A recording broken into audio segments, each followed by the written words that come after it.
சமாதானத்துடனே போ.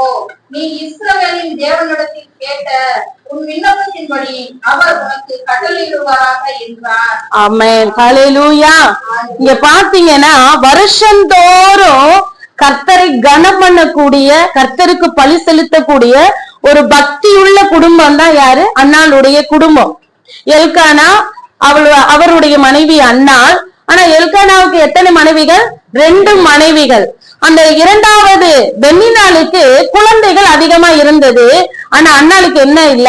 குழந்தைகள் இல்ல. இன்னைக்கு கர்த்தரை தேடுறவங்களுக்கு ஏதாச்சும் இல்லைன்னா இன்னைக்கு உலகம் என்ன சொல்லுது? நீங்க சாமி கும்பிட போறீங்க, ஏன் உங்களுக்கு இது இல்ல அப்படின்னு என்ன செய்யறாங்க? நம்மள குற்றப்படுத்துறாங்க. ஆனா பக்தியுள்ள அந்த குடும்பத்துக்கு நம்ம வாசிக்கும் போது பார்த்தோம் இல்லையா, கர்த்தர் அன்னாளுடைய கர்ப்பத்தை அடைத்தார். இப்ப ஆண்டவரை பார்க்கும்போது எப்படி தெரியுது? கெட்டவரை போனதானே தெரியுது. அவரையே நம்புகிற குடும்பம், அவரை தேடுகிற குடும்பம், அவருக்கு பலி செலுத்துகிற குடும்பம், அந்த குடும்பத்துக்கு அவர் என்ன செய்திருக்கணும்? சந்ததிய கொடுத்திருக்கணும். ஆனா அன்னாளுடைய கர்ப்பத்தை கர்த்தர் அடைத்தாராம். இன்னைக்கு உங்க வாழ்க்கையிலையும் நீங்க ஜெபிக்கிறவங்களா இருக்கலாம், கர்த்தரை துதிக்கிறவங்களா இருக்கலாம், ஆராதிக்கிறவங்களா இருக்கலாம், அவரையே நீங்க நம்பிக்கையாய் கொண்டிருக்கலாம். ஆனா சில வாசல்கள் அடைக்கப்பட்டு இருக்கிறதா? சில ஆசீர்வாதங்கள் தடைப்பட்டு இருக்கிறதா? சில பலவீனங்கள் உங்க சரீரத்துல இருக்கிறதா? ஆண்டவர் இன்னைக்கு சொல்லுகிறார், அது கர்த்தர் அனுமதிக்காம யாருடைய வாழ்க்கையிலுமே நடக்காது. ஆனா அன்னாளுடைய கர்ப்பத்தை கர்த்தர் அடைத்தாலும் அது நிரந்தரமான அடைப்பு அல்ல. ஹல்லேலூயா. நிரந்தரமான ஒரு இழப்பும் அல்ல. கர்த்தர் ஏன் தன்னை கர்த்தரை தேடுகிற ஒரு குடும்பத்துல ஒரு நன்மையை ஏன் தடை செய்கிறாருன்னா, அதை விட அதிகமான பெரிதான நன்மையை அந்த குடும்பத்துக்கு மாத்திரமல்ல, அவங்க குடியிருக்கிற தேசத்துக்கே கொடுக்க விரும்புகிறார். ஹல்லேலூயா சொல்லலாமா? உங்க வாழ்க்கையில சில நன்மைகள் தடைப்படும் போது நம்ம சோர்ந்து போயிடுறோம். சங்கீதம் 138 3 வாசித்தோம் இல்லையா?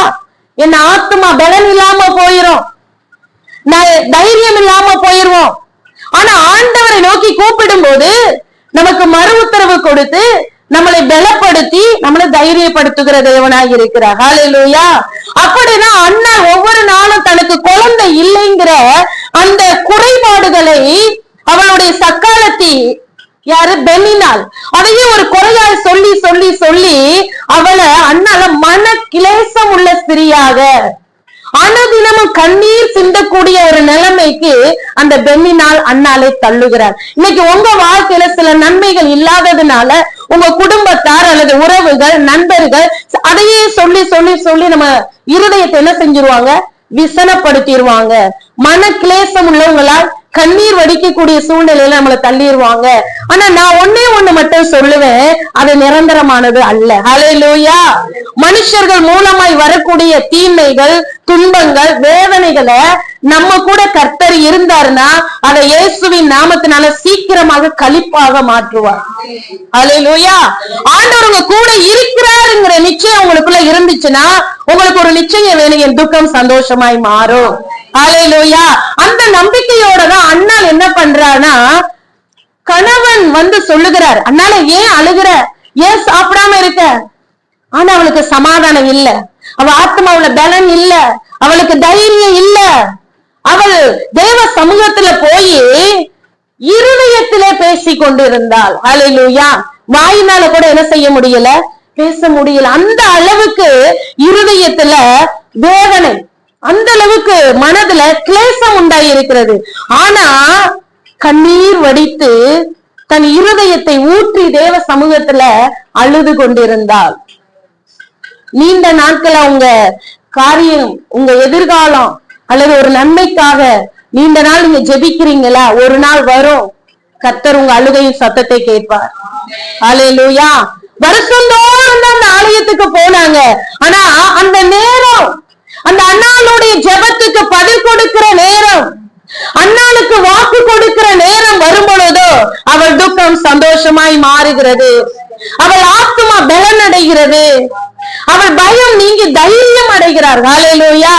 அண்ணாள் அழுது கொண்டிருந்த போது அங்கு இருந்த ஊழியக்காரராகிய ஏலி சொல்லுகிறார், ஏன் நீ வெறித்தவளை போல எவ்வளவு நேரம் அப்படி அழுது கொண்டு இருப்பாய்?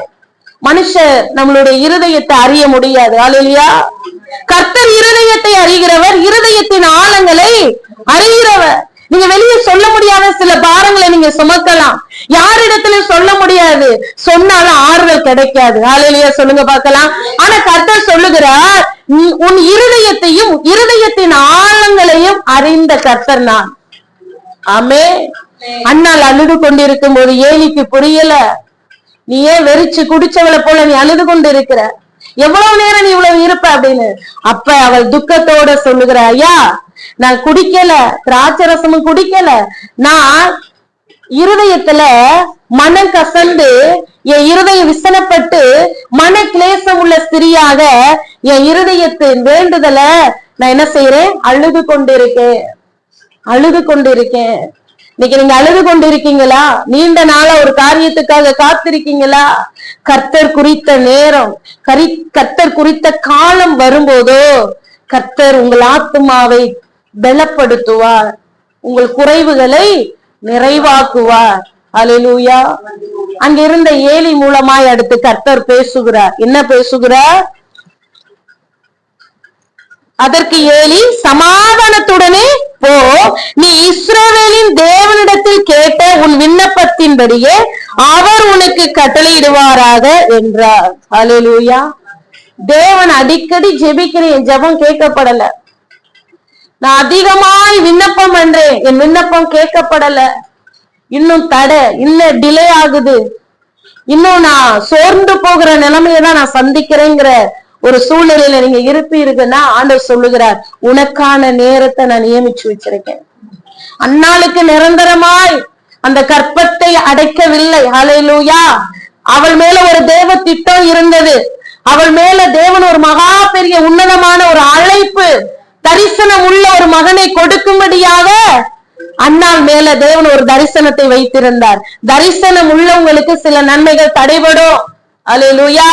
யோசேப்பு தரிசனம் உள்ளவன், தன் குடும்பத்தை இழந்த அடிமையாக, ஒரு கொத்தடிமையை போல தள்ளக்கூடிய, ஒரு விற்கக்கூடிய நிலைமைக்கு தள்ளப்பட்டான். தரிசனம் உள்ளவங்க.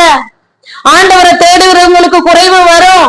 ஆபிரகாம் சாராள் வாக்குத்தத்தம் பெற்றாலும் 25 வருடம் கர்த்தர் சொன்ன வாக்குத்தத்தம் நிறைவேறாம டிலே ஆனது. கர்த்தருடைய ஜனங்களுக்கு ஒரு கர்த்தரை குறித்த ஒரு அறிவு வேணும். தரிசனம் உள்ளவங்களுக்கு பிரச்சனை இல்லாம இருக்காது, அழைப்பு உள்ளவங்களுக்கு பிரச்சனை இல்லாம இருக்காது. ஆனா அந்த பிரச்சனையும் இந்த போராட்டமும் இந்த குறைவும் அந்த தரிசனத்துக்கு நேராய் கொண்டு போகும். அல்லேலூயா சொல்லுங்க பார்க்கலாம். அல்லேலூயா. வருஷந்தோறும் அவள் ஜெபித்த போது ஆண்டவர் குழந்தையை கொடுக்கல, வார்த்தையை கொடுக்கல, ஆத்மாவில பலனை கொடுக்கல, இருதயத்துல தைரியத்தை கொடுக்கல. அவள் இருதயத்தை ஊற்றி, இதுக்கு மேல என்னால முடியல ஆண்டவரே, என்னால முடியல அப்படின்னு அழுகும் போதுதான் கர்த்தர் சொல்லுகிறார், நீ சமாதானத்துடனே போ. இன்றைக்கு ஆண்டவர் உங்களுக்கு ஒரு வாக்குத்தத்தமாய் கொடுக்கிறார், நீங்க சமாதானத்துடனே போங்க. நீங்க என்னிடத்தில் கேட்டபடியே உங்களுக்கு நான் என்ன செய்வேன், அருள பண்ணுவேன். ஹல்லேலூயா.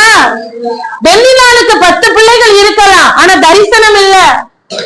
பெண்ணினால் 10 பிள்ளைகளுக்கு ஆசீர்வதிக்கப்பட்டவளா இருக்கலாம், ஆனா அவங்களை கொண்டு ஒரு யூஸ் கிடையாது. எல்கானாவுடைய சரித்திரம் இந்த வேதத்துல எழுதப்பட்ட ஒரே நோக்கம் என்ன தெரியுமா?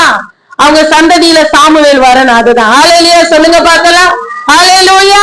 இன்னைக்கு சில பேர் தன்னுடைய மேன்மைகளை குறித்து, ஐஸ்வர்யங்களை குறித்து, பலத்தை குறித்து மேன்மை பாராட்டுகிறார்கள். ஆனா நம்மளோ, நம்ம ஆராதிக்கிற கர்த்தரை நம்ம என்ன செய்யணும், மேன்மை பாராட்ட வேண்டும். குறைவுகள் இருக்கலாம், இயலாமைகள் இருக்கலாம், நன்மைகள் குறைவுபடலாம், சில அவமானங்களை சந்திக்கலாம். ஆனா கர்த்தர் சொல்லுகிறார், நான் உன்னோடு கூட இருந்து நான் செய்யும் காரியம் பயங்கரமாய் இருக்கும்.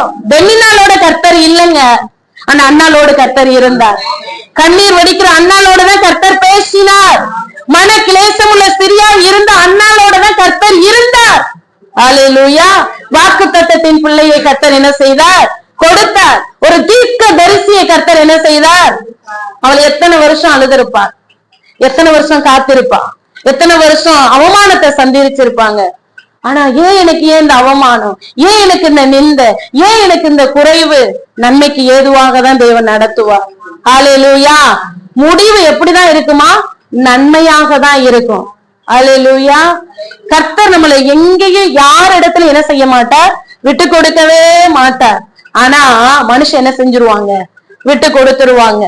வாசல் அடைக்கப்பட்டது, அவமானம், நிந்த வெள்ளினால் ஒவ்வொரு நாளும் குத்தி குத்தி குத்தி குத்தி என்ன செய்வார், இருதயத்தை காயப்படுத்துவார். ஆனா ஒரு நாள் ஆண்டவர் வச்சிருந்தாரு, பூரணமான சுகத்தை கொடுக்கும்படி, பரிபூரண ஆசீர்வாதத்தை கொடுக்கும்படி, சம்பூரணமான ஆசீர்வாதத்தை கொடுக்கும்படி கர்த்தர் என்ன செய்தார், அந்த நாளை நியமித்து வச்சிருந்தார். ஆகையால உங்க வாழ்க்கையில குறைவுகளை குறித்தோ எதிர்காலத்தை குறித்தோ நீங்க பயப்படாதீங்க. உங்க பிள்ளைகள் காரியத்தை நீங்க பயப்படாதீங்க.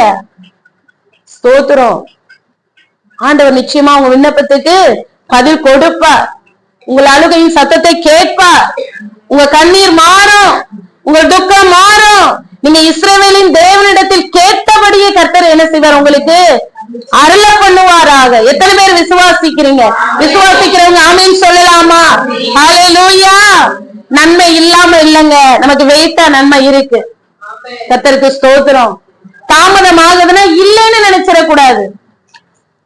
தாமதம் ஆகுதுன்னா எனக்கு அந்த நன்மை இல்லைன்னு நம்ம நினைச்சிடக்கூடாது. நம்ம நினைச்சதை விட மிகுதியா, மேன்மையா, அதிகமா, ஆண்டவருக்கு ஆசீர்வாதமா, தேசத்துக்கு ஆசீர்வாதமா கர்த்தர் நமக்கு என்ன செய்வார், கொடுப்பார்.